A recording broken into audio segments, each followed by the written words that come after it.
queridos, graça e paz, sejam bem-vindos ao Divã da Graça dessa noite e a todos vocês que estão nos acompanhando pela transmissão ao vivo, pela internet, esteja você onde estiver, no país em que estiver, eu saúdo com graça e paz. E a você que nos assiste pela TV, seja bem-vindo ao Divã desta noite.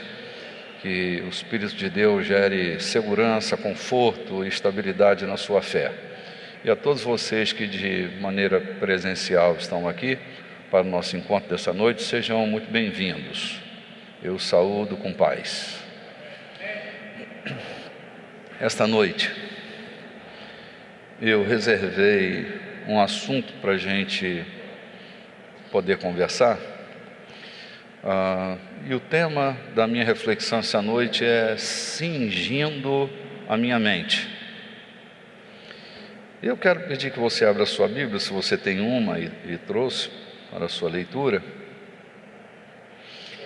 A primeira carta de São Pedro, capítulo 1, versículo 13,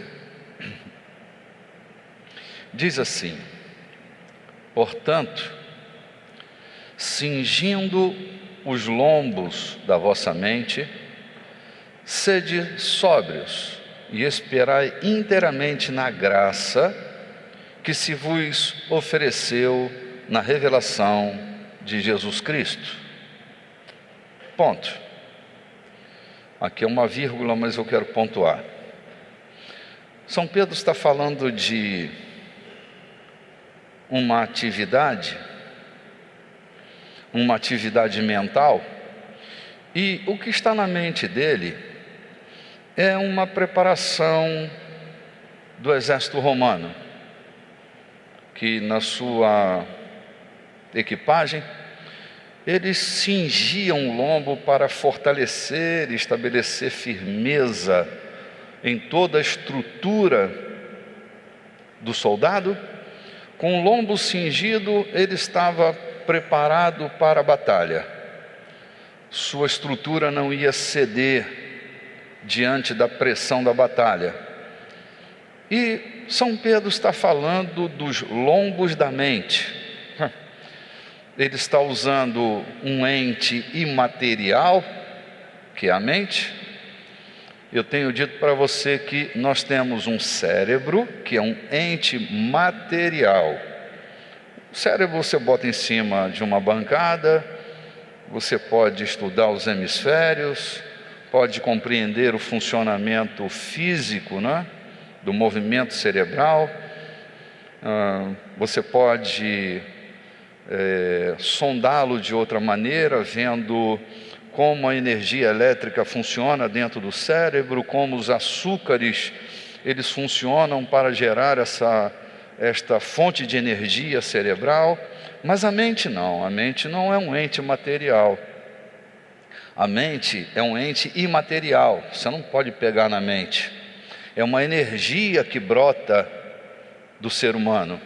Não há um lugar dentro da estrutura humana onde fica a mente, não é? Então ela não ocupa um terreno geográfico ou antropográfico.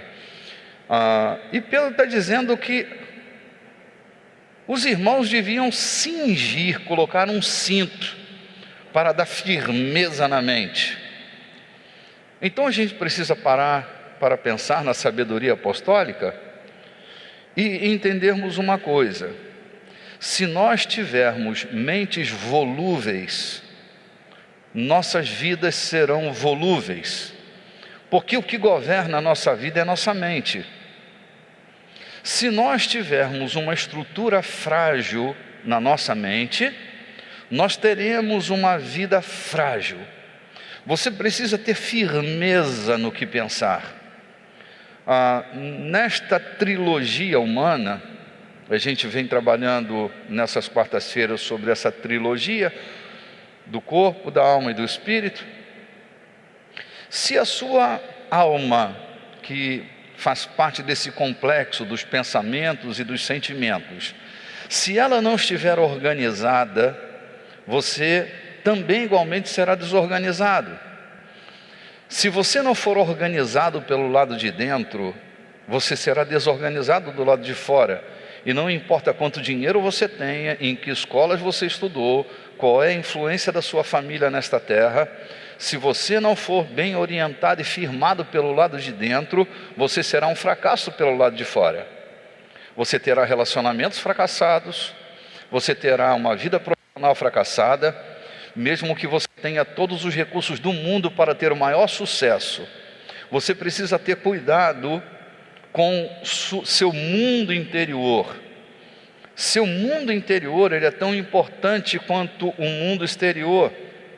Você tem um mundo macro e tem um micromundo, né? Tem um macrocosmos e um microcosmos. Um mundo gigante à sua volta, mas dentro de você também tem um universo. E Deus colocou dentro de você tanta coisa. Há tanta riqueza dentro de você, há tanto recurso dentro de você, e que se você não tiver firmeza no que pensar, você será seduzido pelas necessidades que você tem. As necessidades do seu corpo e as necessidades das emoções. Porque as suas emoções podem estar sendo volúveis. E aqui e ali você cede a um capricho sentimental, cede a um capricho emocional. E ao invés de gerar riqueza, você empobrece sua vida, entrando por caminhos reducionistas. Ao invés de você se tornar um gigante ao longo de 10 anos da sua vida, você vai se infantilizando, e quando você se percebe tão menor do que você podia ter se tornado nos 10 anos que se passaram na sua história. A culpa não é de Deus, a culpa não é do diabo, a culpa ou a responsabilidade é sua por não ter cingido devidamente a sua mente e ter preferido coisas para se ocupar, preferido coisas em que pensar, porque assim, gente, nós somos um espírito. Se você concorda, repita comigo: eu sou um espírito. Eu possuo uma alma e habito num corpo. O nosso corpo exerce um papel importante na terra, porque ele vive na terra e foi preparado para viver na terra. Então, você terá sensos de comunicação, sensores de comunicação. Você tem um tato, você tem um paladar, você tem uma audição, você tem uma visão, ok? São fatores importantes na sua vida, porque isso conecta o seu corpo ao mundo da terra e o mundo da terra a este tabernáculo terrestre que é você. Então você terá necessidades como comer, como se vestir, dormir, amar. Por exemplo, o homem, enquanto ser social, ele tem uma necessidade maior, maior do que comer. É a necessidade de ser amado, a necessidade de ser aceito. São as duas maiores forças do homem enquanto ser social, ou seja, eu e você. Porque dentro deste planeta, nós teremos a necessidade de sermos aceitos nos grupos, num time de futebol, ainda que seja aquele inominável, que tem duas cores lindas, mas que misturadas são um problema, o preto e o vermelho. Mas deixa esse negócio para lá, vamos voltar aqui ao espírito, porque esse negócio é perturbador.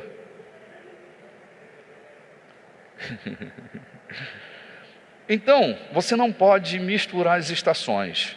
Você tem 3 dimensões e precisa se relacionar com o mundo nas 3 dimensões que você tem de maneira saudável. Seu corpo tem necessidades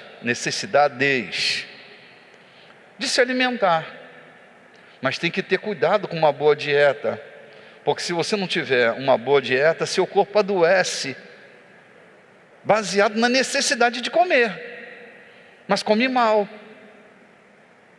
ok?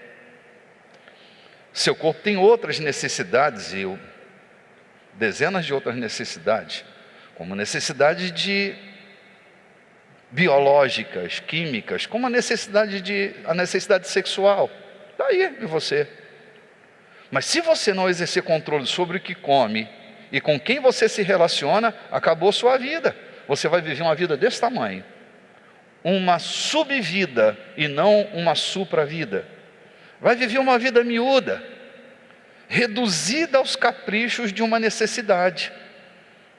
Você é maior e sempre será maior do que a necessidade que você tem, seja ela qual for.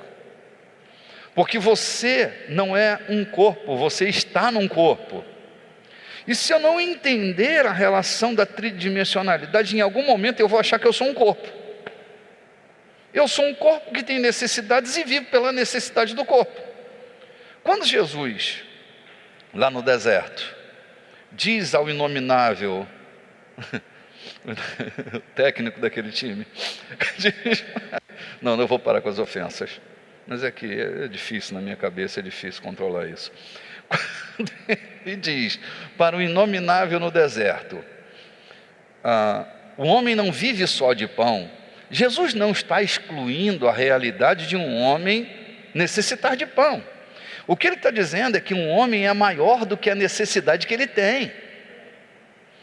Quando Jesus diz que um homem vive pela palavra que procede da boca de Deus, Jesus não está falando que um homem vive da religião que tem, ele vive da palavra que procede da boca de Deus. Ou seja, a palavra que procede da boca de Deus está ligada ao seu espírito, é o que você é. Isso é maior do que a necessidade que você tem, porque, querido, Deus tem recursos inesgotáveis para suprir qualquer necessidade que você tenha, sublimar qualquer fome e garantir qualquer vantagem. Quando você caminha pela palavra que procede da boca de Deus, os recursos saltarão para dentro do deserto onde você está. Deserto não é provocador da tua falência, o deserto é potencializador da tua vida. Ele garante quem você é, e você é quem você é no meio do deserto.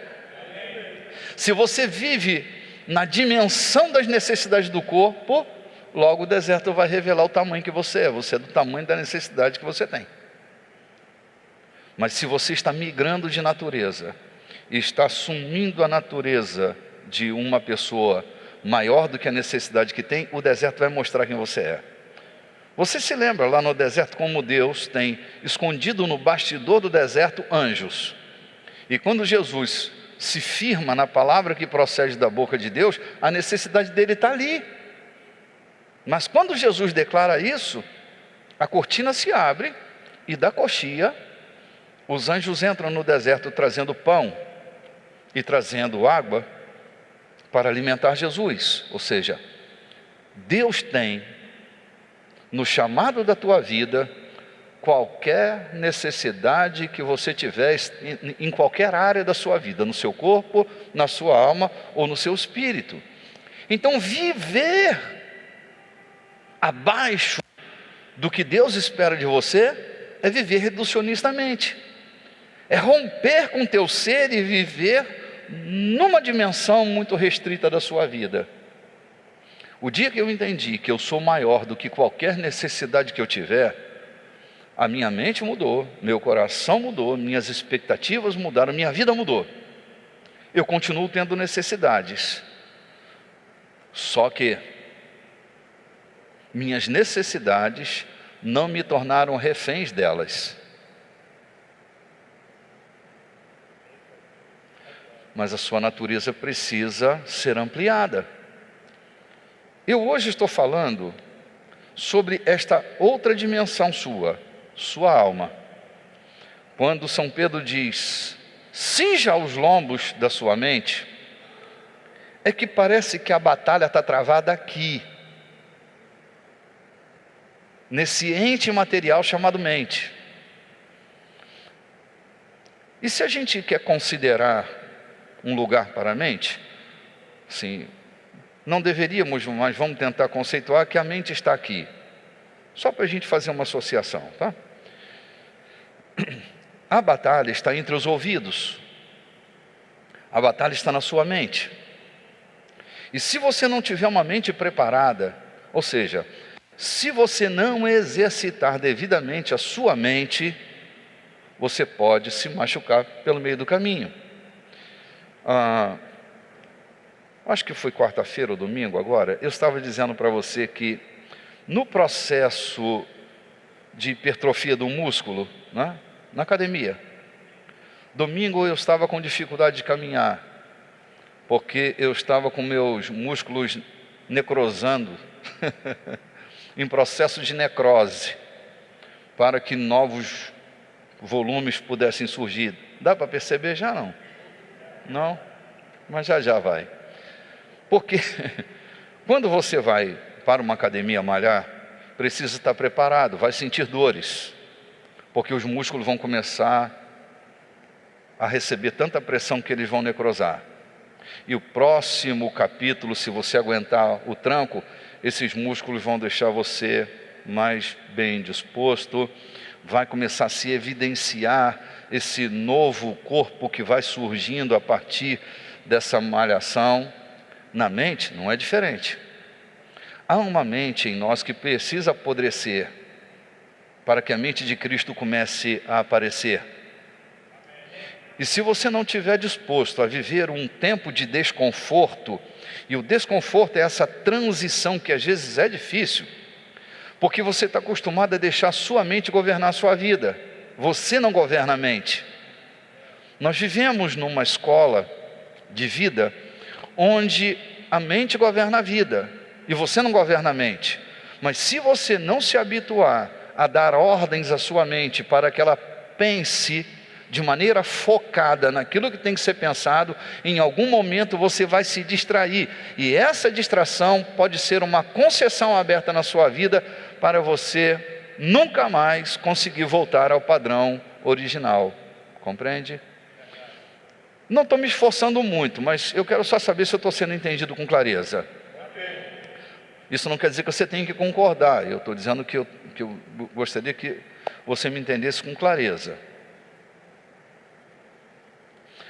Portanto, cingir a mente, nesse conceito apostólico, é colocar um cinturão na sua mente, obrigando a sua mente a não se curvar, não se dobrar, não ceder, manter-se firme como alguém que tem uma luta, uma guerra a ser vencida, e não pode de maneira nenhuma ceder.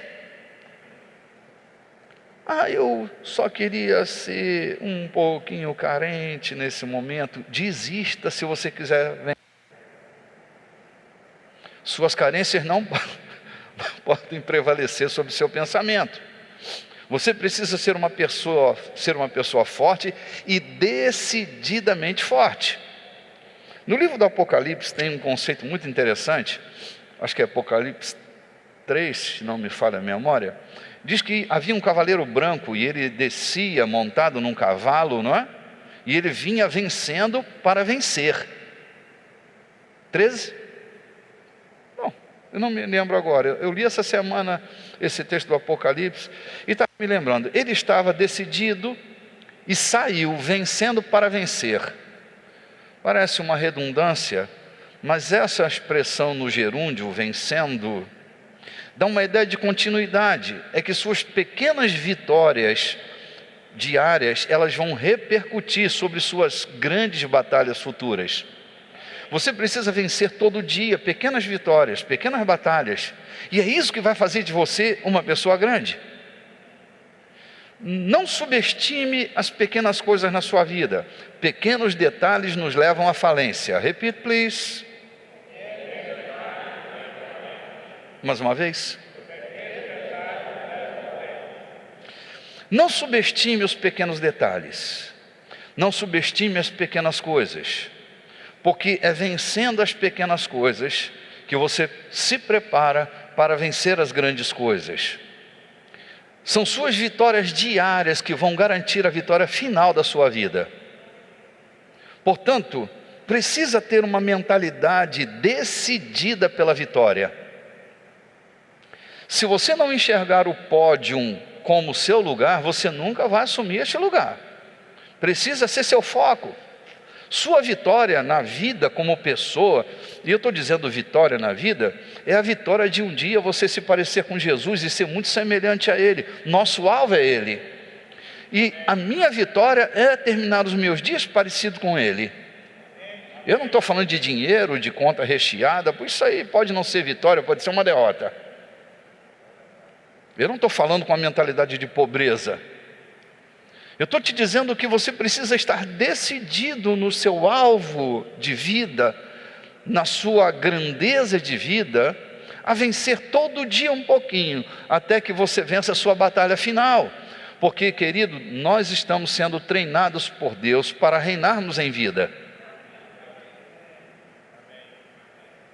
Deus está nos treinando para que eu e você reinemos em vida, para que as nossas vidas não estejam nas mãos das circunstâncias, para que as nossas vidas, tão preciosas, o bem mais precioso que você tem é a sua vida.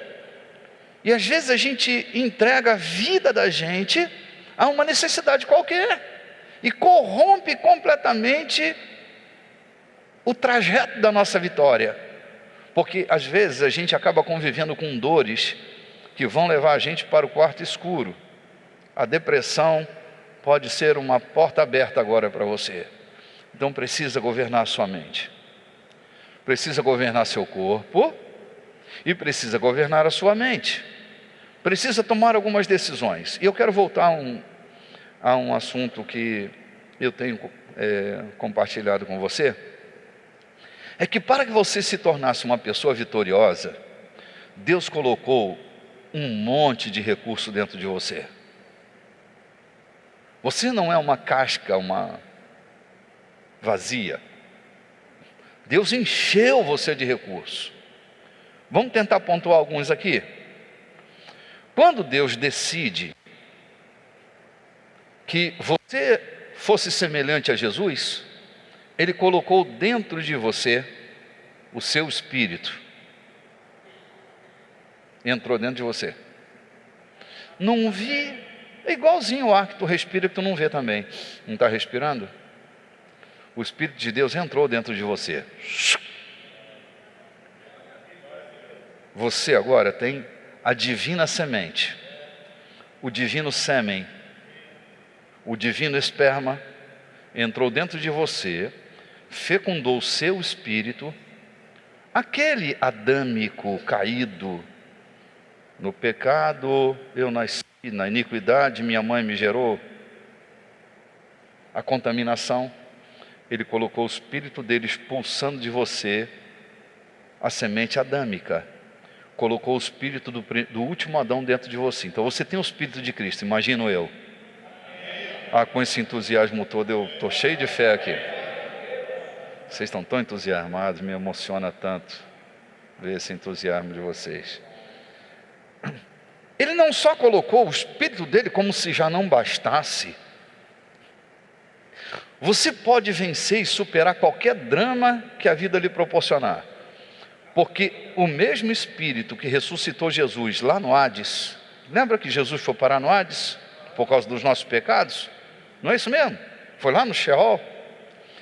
Pois o Espírito que tirou Jesus do Sheol para a vida, fazendo-o vencedor sobre a morte, ressuscitando dentre os mortos, esse mesmo Espírito está dentro de você.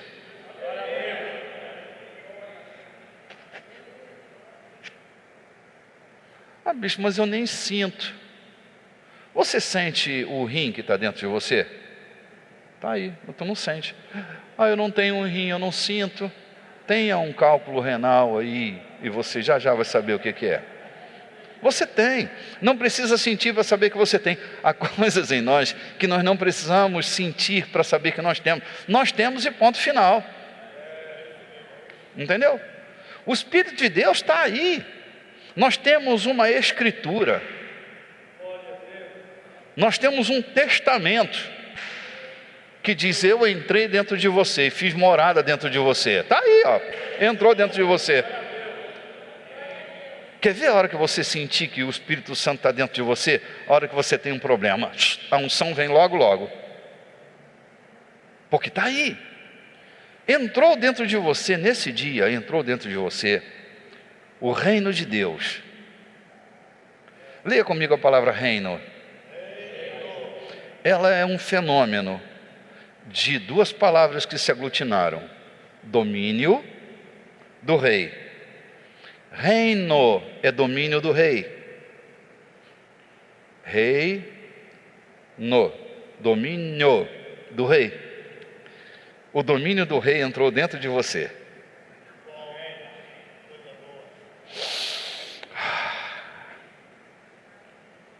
Ele domina sobre você. Entrou o domínio do rei. Entrou dentro de você o caminho. O caminho era um conceito. E para se andar no caminho precisava de um mapa, bússola. Sabe o que Deus fez para você nunca mais errar o caminho?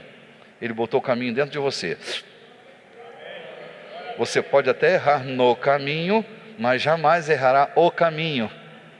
Porque você não tem um mapa, você tem o próprio caminho dentro de você. Cada dia que você levanta...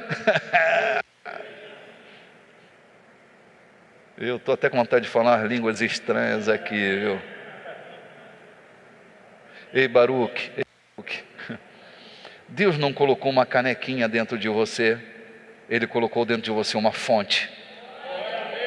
Baruque, fonte, de formas que você nunca mais vai precisar caminhar pelas necessidades que você tem, porque você é uma fonte de produção. Toda a riqueza está aí. Deus colocou dentro de você dons, talentos irrevogáveis. Ninguém pode tirar de você, porque Ele fez um acordo com você, fez uma aliança com você. E ainda que nós sejamos infiéis no trato desta aliança, Ele todavia é fiel e será até o fim, porque não pode negar-se a si mesmo. Cara, está tudo dentro de você. Tudo dentro de você. Portanto, não deixe que as circunstâncias ditem para você o que você tem que pensar. Pense independente do que está acontecendo à sua volta. O seu interior é um santuário. Você se tornou um santuário. São Paulo diz: não sabeis, vós sois o templo onde Deus habita. É que às vezes a nossa maneira de pensar conspira contra nossas atitudes mentais. Nós pensamos assim: eu hoje vou tomar um banho, escovar meu dente, pentear meu cabelo, dar um tapa no visu, botar uma força na peruca e vou para a igreja. Isso compromete a sua caminhada, porque você pensa que igreja é isso aqui. E sabe o que é igreja? Você. Paulo diz: não sabeis, vós sois o templo onde Deus habita. Sabe por que Deus está aqui? Porque você está aqui. Essa não é uma habitação geográfica de Deus. A habitação de Deus é você. E por onde eu carrego Deus é responsabilidade minha. Se eu vou para a balada, olha a lasqueira que eu estou fazendo com o templo de Deus. Portanto, a responsabilidade de ter me tornado um santuário aumenta. Porque o que eu falo, o que eu faço, a expectativa de Deus é que eu e você estejamos todo dia dando consentimento a Ele, de olhar o mundo à nossa volta, emprestando os nossos olhos para Ele. Falar com as pessoas, emprestando a boca. Você se lembra, São Pedro diz assim, que nós somos oráculos de Deus. O apóstolo diz: quem fala, deve falar segundo os oráculos de Deus. Sabe o que é um oráculo? Eu sempre tento melhorar um pouco as coisas, porque eu acho que às vezes a gente não entende. Vocês são inteligentes, mas tem gente que não entende. Oráculo não é oratório. Oratório é aquele negócio de rezar que a vovó tinha. Vocês tua avó tinha um oratório? Aquele é oratório. Oráculo é uma reserva humana, onde Deus colocou sua palavra. Pode ser um profeta, aquele que fala segundo a mente e o coração de Deus. O que Deus espera é que quando você fale, suas palavras saiam pela sua boca. Ele colocou dentro de você, o Espírito Santo fez de você um santuário, para você não ser guiado pela boca de qualquer doido. Ele colocou dentro de você direção. Ele fez de você sal da terra, luz do mundo. Quando São Paulo diz que nós somos como estrelas que brilham no meio da escuridão, outro dia estava arrumando isto para o nosso pensamento. Estrela tem luz própria. Estrela não é um satélite. A Lua é o maior satélite natural que nós temos dentro do nosso sistema solar. Mas Lua não é estrela. Ela reflete a luz do Sol. Você não reflete a luz do Sol. Você se tornou uma estrela. Deus colocou luz dentro de você. Entrou tudo. Tu está vendo quantas coisas entraram dentro de você? Então não pode mais andar surumbático. Nauseabundo nunca mais. Jamais. Você é uma fonte de riqueza. Ele colocou os segredos dele dentro de você.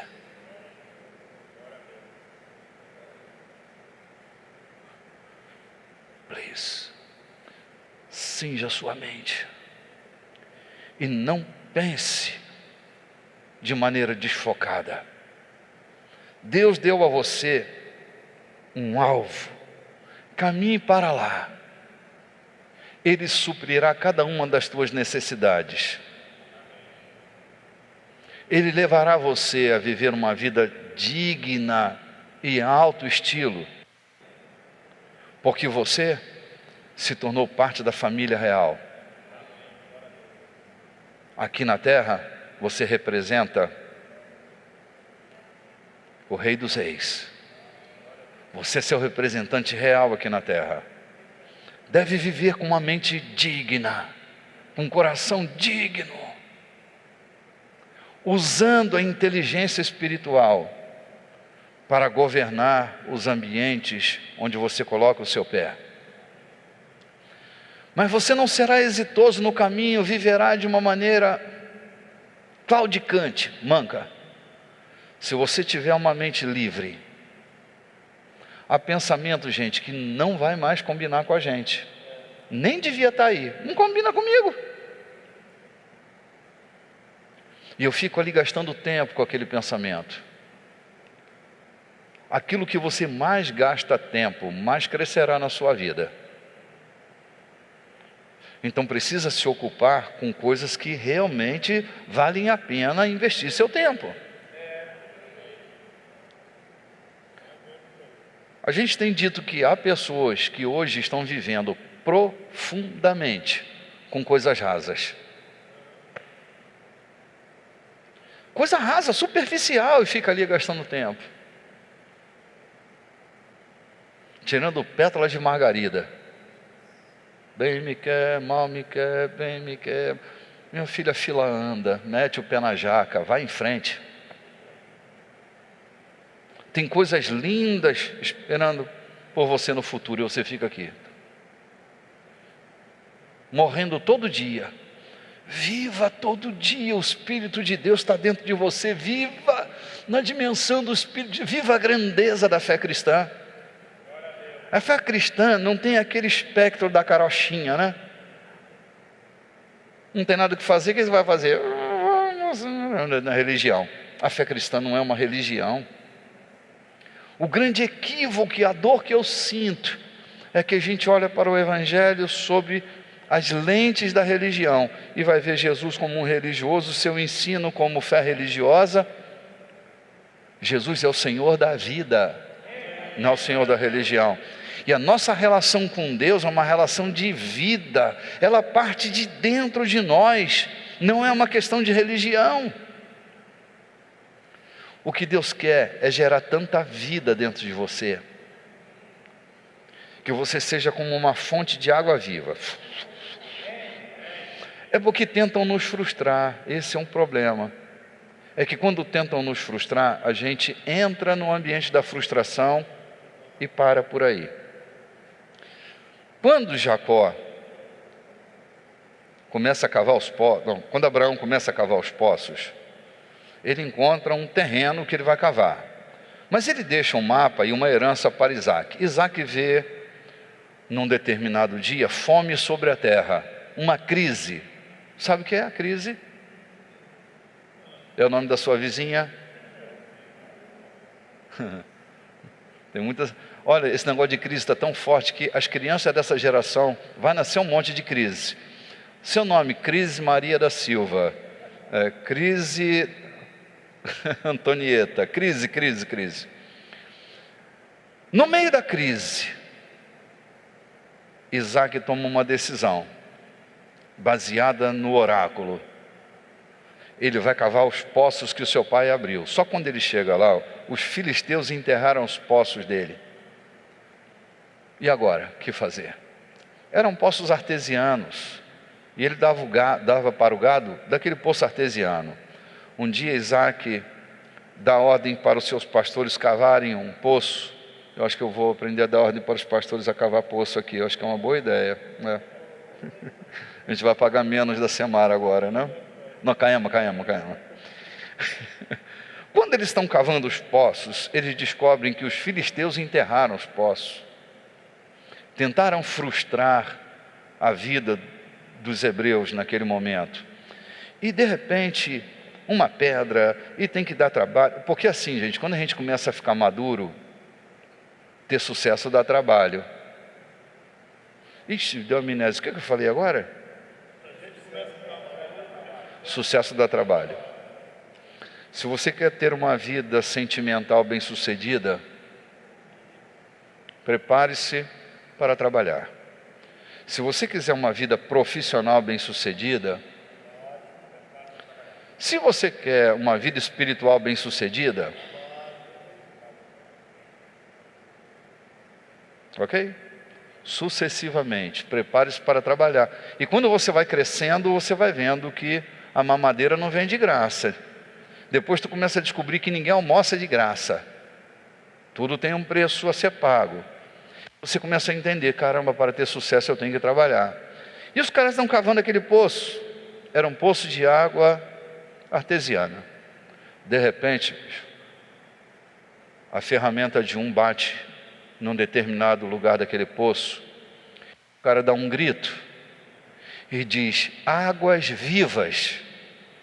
Ou seja, aquele poço artesiano, não sei que fenômeno foi aquele, mas talvez a pressão do entulho tenha feito daquele poço artesiano assumir novas características. É a pressão que exercem sobre você. Estão preparando você para a grandeza e você nem se toca nisso. Águas vivas! E o poço artesiano se torna uma fonte. É assim que eu e você precisamos nos comportar. Estão fazendo pressão sobre você? Estão tentando limitar você? Pelo amor de Deus, não se comporte como uma poça d'água. Você é uma fonte. Numa hora dessa, Deus vai acertar num determinado ponto da tua vida e vai saltar a água viva de você. É que Deus tem interesse em fazer de você esta fonte. Por isso Ele preparou tudo, caprichosamente. Inclusive quem vai nos treinar. Quem vai nos treinar nem sempre será doce com a gente. Às vezes nos machucará. Às vezes nos fará chorar. Mas se você continuar no processo, poço artesiano vai virar fonte de água viva. Aguenta firme o rojão, bota um sorriso nos lábios e vai governar a vida, porque é assim que se governa, sem hipocrisia, mas com a certeza de um fim espetacular. Se foque nesse fim espetacular. Vão rir de você, vão debochar de você, vão arrancar recursos de você. Não se impressione com isso. Vão tentar deserdar você. Essa palavra é estranha para você, eu estou profetizando. Vão tentar arrancar o seu direito de ter acesso. Mas o teu acesso não vem dos homens desta terra. A tua fonte original está em Deus. Você surpreenderá. Os próximos anos serão anos que a surpresa está aguardando. Você é maior do que tudo que tem acontecido até agora, meu irmão. Desconfia tanta pancadaria por nada. Deus é doido. Deus endoidou. Não, Deus não endoidou. Deus está treinando campeões. Como diziam meus amigos paraquedistas, selva. Selva é pancadaria, é terapia pitbull, porque Deus está treinando campeões. Que campeões? Por esse grito de entusiasmo, eu acredito que eles estão aqui.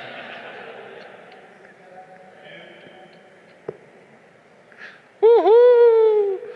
Olha, treinando alguns executivos, eles estavam mais entusiasmados que vocês. Eu estou dizendo para você que Deus está treinando você. Desconfie que a vida não é só isso, que toda essa pancada, humilhação. Deixa eu ver se eu me identifico com alguém aqui. Eu não acho que não estou sozinho nessa vida. Quantos de vocês já foram humilhados ou se sentiram humilhados? Desse lado aqui, alguém? Tu acha que isso é para quê? Para que tu acha? Só para fazer de você um tapetezinho? Do lado de cá, alguém já te humilhou? Já tentou aviltar o teu direito? Arrancar de você o direito que você tem? O direito legal, o direito moral?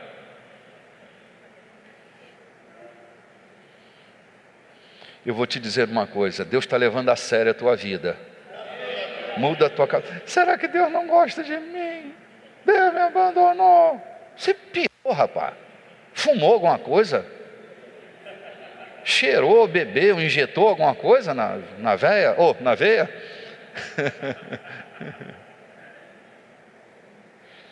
Deus ama você. Ele é caprichoso com a tua vida. Fez você passar por cada experiência só para que você fosse exaltado na terra.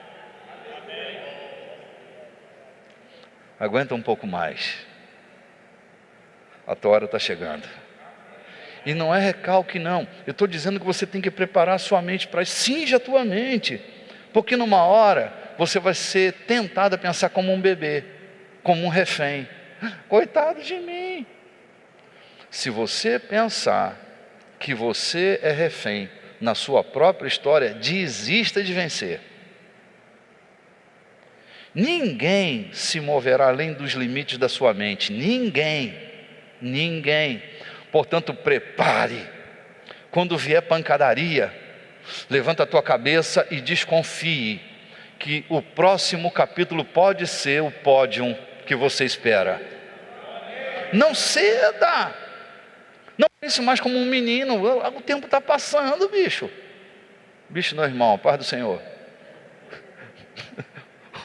O tempo está passando. Cara, tu vai voltar para o fim da fila de novo?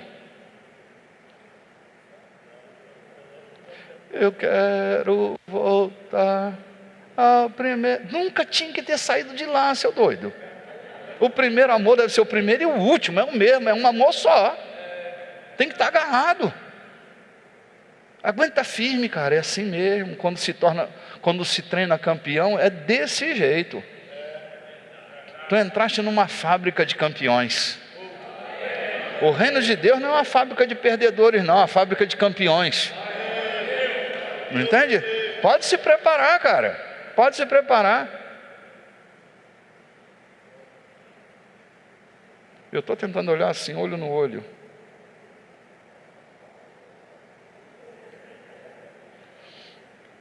Porque eu preciso que isso seja um diálogo, ainda que a gente não esteja dialogando.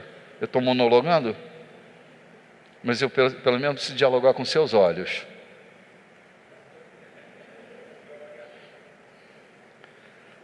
Deixa entrar dentro do seu coração. Você tem fé que a tua derrota está próxima, mas não é capaz de ter fé para acreditar que a tua vitória está próxima? Tu é maluco? Quantos dias, quantas horas, para ver o dia da tua derrota, tu fica marcando na agenda. Quando é que não vai dar certo? Será que dessa vez vai? Nem entra então, nem entra. Tu tem que entrar no campo, é decidido, entende? Tu tem que entrar no dojo, é decidido, filho. E perder, eu posso até perder, porque eu estou em treinamento, mas eu vou entrar para ganhar. Eu vou rachar. Eu fiz uma proposta para um amigo que não gosta de igreja. Ele acha que igreja é um xarope, que a gente é tudo sub-raça. Crente é sub-raça. É que o cara... Ele disse para mim, rapaz, deve ser uma chatura ficar 2 horas sentado lá na igreja, ouvindo um cara falar, deve ser um... Eu falei, nós vamos fazer o seguinte então, nós vamos para o dojo, eu e tu. Ele é um japonês, atarracado. Eu disse, nós vamos para o dojo, eu e tu. E eu vou arrumar um árbitro para nós dois. E nós vamos fazer o seguinte, nós vamos apostar no dojo. Se eu vencer você, você vai sentar 2 horas ali, me ouvindo falar, sem parar. Aí ele disse, e se eu ganhar? Eu falei, não há essa possibilidade. Ganhar. Ei.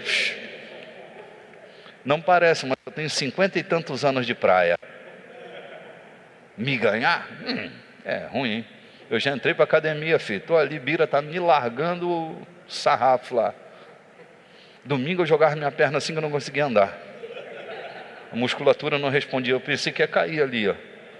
Entende? Eu vou entrar num dojo para perder? Jamais. Não entre numa luta para perder, mas mantenha teu lombo, o lombo da tua mente cingido. Não tem que cingir o lombo aqui para... Cinge aqui, ó. Teu pensamento vai querer pensar como um caído. Será que vai dar certo? Lombo cingido, vai dar certo. Já deu certo. Muda a tua linguagem. Se você mudar a sua linguagem, se você conseguir juntar o que você pensa e o que você fala, e se houver harmonia entre o que você fala e o que você pensa, querido, você já ganhou a batalha antes de entrar. Está aqui, ó. Eu criei, por isso falei, lembra? Eu criei, por isso falei. Porque fé e discurso tem que estar alinhado, cimentado, aferrado. Então o que você fala e o que você pensa tem que andar junto. Casadinho dorme junto, filho. Né? Casadinho dorme junto. Então, ó, o que eu penso e o que eu falo. Porque se o que eu penso falhar, o que eu digo tem que botar meu pensamento em ordem. E se o que eu falo falhar, melhor é serem 2 do que 1. Se um cair, o outro levanta. Se um cair, o outro levanta.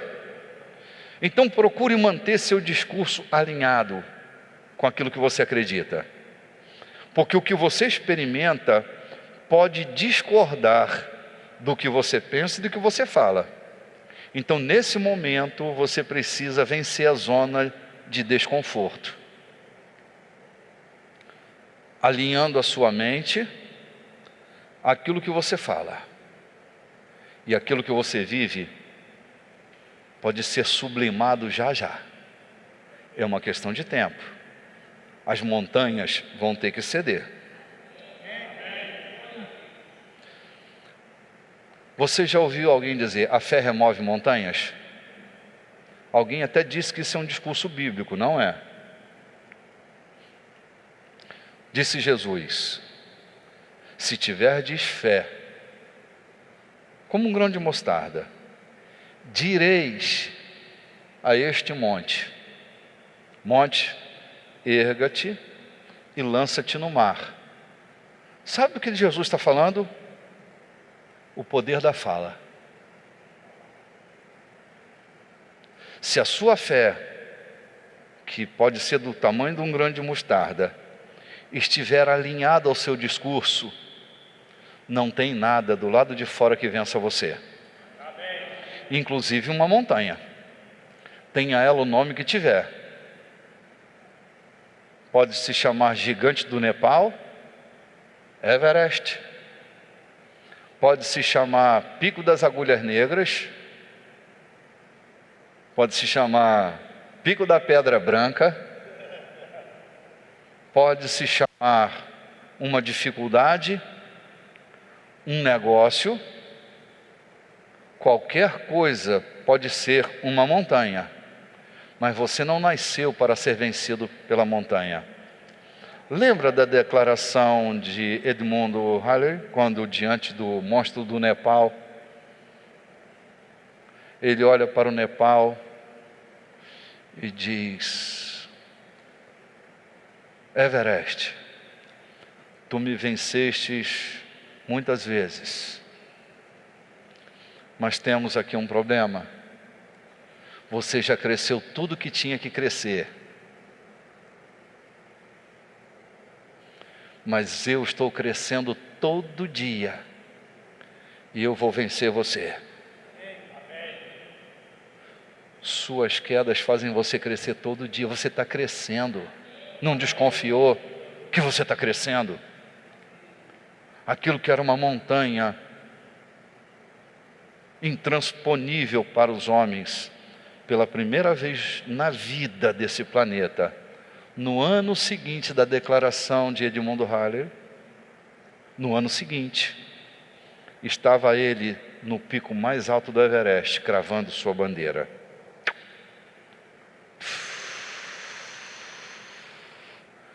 Ah, se você acreditar que você está crescendo todo dia.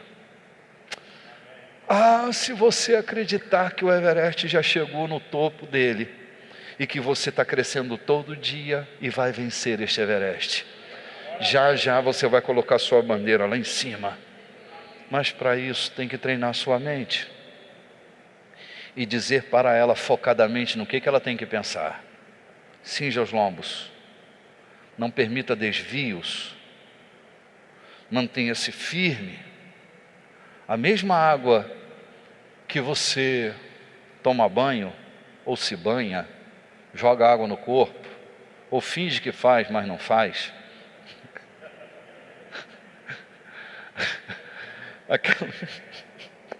Aquela mesma água que cai, um monte de foco em cima de você ali, não é?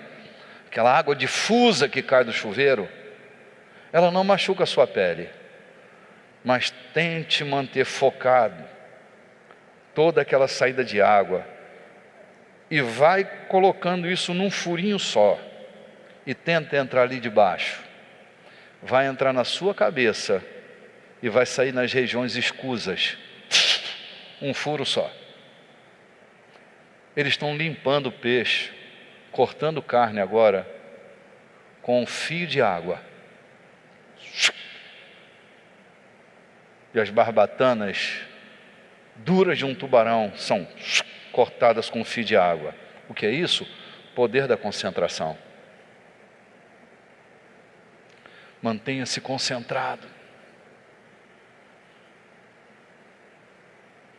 Mantenha-se firme. O Espírito de Deus que está aí dentro de você nunca mais vai sair daí. Ele vai acompanhar você. Ele vai guardar o teu tesouro até o dia final. Mantenha-se firme. com sua mente cingida. E prepare-se para começar a lograr êxito. Chega de derrota. Chega de perder. Sua vitória também vai depender de decisões que você vai tomar. Querido, tudo que você tolera na sua vida vai se perpetuando.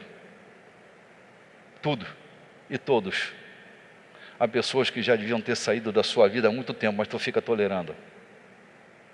Eu já estou com 40. Meu filho tem assim, se case aos 100 anos e seja feliz para o resto da sua vida, ainda que tu vai morrer no dia seguinte. Ou seja frustrado para o resto da sua vida com essa loucura. Tudo que você tolerar na sua vida, tudo que você admitir na sua vida não vai sair. Há coisas que só saem com atitudes enérgicas. Sentimentos saem com atitudes enérgicas. Pensamentos saem com atitudes enérgicas. Então você tem que migrar, tem que começar a crescer. Semana que vem nós vamos falar da outra dimensão. Como você pode guiar a sua vida? Eu falei que você precisa migrar das necessidades para a grandeza dos pensamentos. Semana que vem nós vamos dar um salto. Vamos falar como viver uma vida vitoriosa a partir de decisões tomadas no seu espírito. Não na sua mente, não nas suas emoções, mas baseado no propósito de Deus, a regra que Ele escreveu para dentro do seu espírito. E até lá, nós vamos ficando por aqui, já está na hora da gente terminar. É tão chatinho como o Tanaka falou?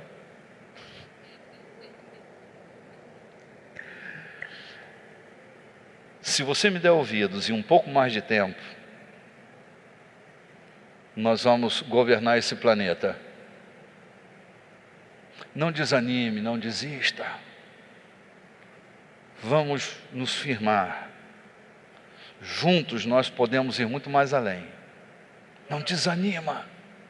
Me dá um pouco mais de tempo. Quem sabe mais uns 4 ou 5 anos, e você vai ver a pessoa que você vai se tornar nos próximos 5 anos. Elite. Elite.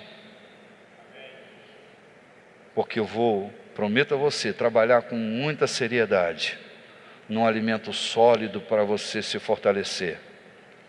Não vou deixar você desanimar, a não ser que você saia de perto de mim. Aí eu não tenho ação. Mas se ficar perto de mim, eu não vou deixar você desistir. Você não é doido? Não é doido? Aguenta firme a pancada, vai valer a pena. Amanhã será muito melhor.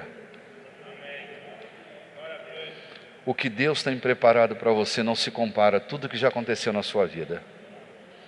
Eu não subestimo todas as coisas boas que já aconteceram na sua vida, mas isso não é uma limitação para Deus. O que Deus pode fazer na sua vida, não tem como se comparar a tudo que já aconteceu. Deus tem muito mais, excelentemente mais, para fazer na sua vida.